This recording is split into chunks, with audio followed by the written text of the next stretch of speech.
আরে লোটে মাছ বৌদি, তুমি কিন্তু আমার জন্য লোটে মাছের ঝালটা রেখো, আমি মাকে নিয়ে এক্ষুনি আসছি। জারি করে বেরোলো মহারানী।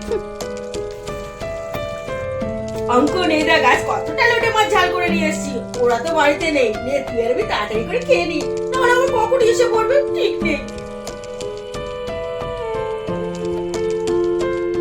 কি বৌদি, তুমি লোটে মাছ আমার জন্য না রেখে সবগুলো নিয়ে খেতে বসে? এটা কি করে করতে পারলে?